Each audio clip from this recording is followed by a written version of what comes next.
Okay, let's talk about the word health. We hear it all the time, right? But in a world just jam-packed with conflicting advice and honestly some pretty alarming headlines, what does it actually mean to be healthy? Today, we're going to cut through all that noise and try to find a clear, simple answer. I mean, think about it. You go online, you turn on the TV, and you're just bombarded. There's a new miracle diet, then a scary new study that completely contradicts the last one. It's this constant, endless stream of information. And frankly, it's pretty overwhelming. And the headlines, they just keep on coming. One day, you see this. More than 100 million people in India are now diabetic. I mean, that's such a staggering number, it's almost impossible to wrap your head around. Then the very next day, it's not even about what we eat, it's about the very air we're breathing. We find out that air pollution has become a public health emergency. And it's not just our physical bodies. We keep hearing that we're more connected than ever before, but at the same time, social media seems to be causing this huge rise in loneliness. It's a real paradox. And sometimes, a single number just tells the whole story. 28.6%. That's the percentage of people in India now classified as obese.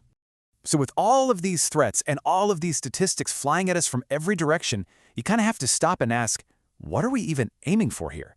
Amidst all this complexity, what does it really mean to be healthy? Well, to find the answer, we have to look past the obvious. Health isn't just about not having a cold or avoiding a broken bone. It's something much, much deeper than that. And that's exactly what we're about to explore. To really get it, we need to ask some bigger questions.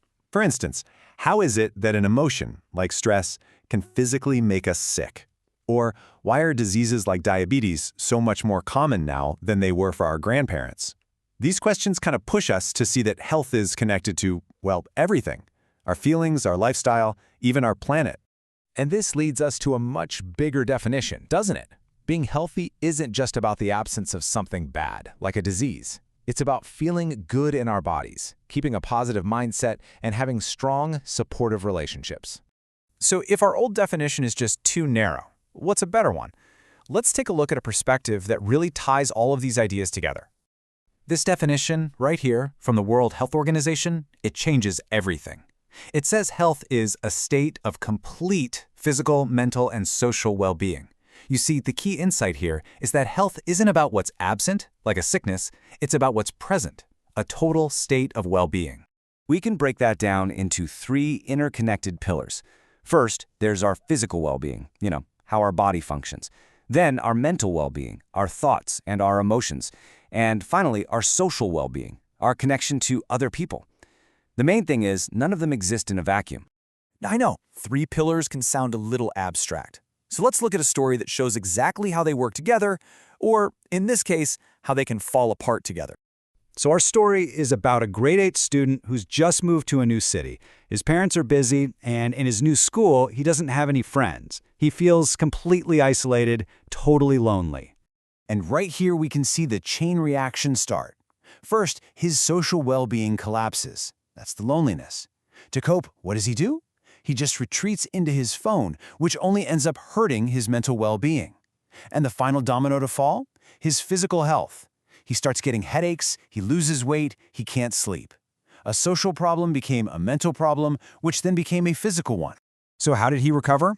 Well, it wasn't just about medicine. The solution had to be holistic. A doctor gave him some advice, sure, but the real breakthrough? That came when he met a school counselor who helped him work on his social skills. And once he started making friends, his social and mental health bounced back. And you know what? His physical health followed right along with it. It's a complete circle.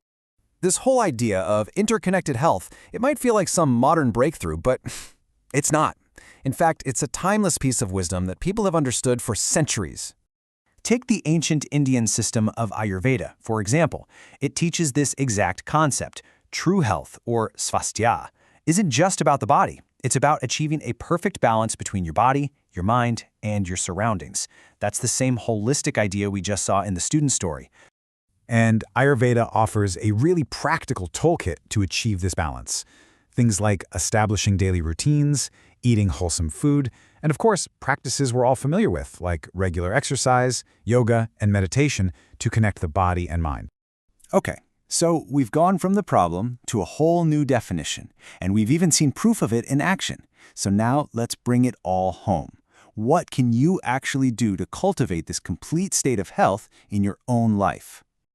It really starts with the basics, but with our new understanding, we can see why each one is so important. Eating well and exercising, that fuels your physical pillar. Good hygiene reduces physical stressors. And restful sleep, that's absolutely crucial for both physical repair and mental clarity. These aren't just separate tasks on a checklist, they are actions that support the entire system. If you take just one thing away from all of this, let it be this. Health isn't a single goal, it's a dynamic balance.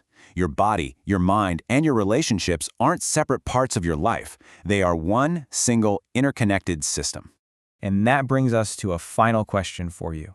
Knowing that everything is connected, what's one small thing you can do today? And hey, maybe it's not running a marathon, maybe it's just calling a friend you haven't spoken to in a while. What's one small step you can take for your complete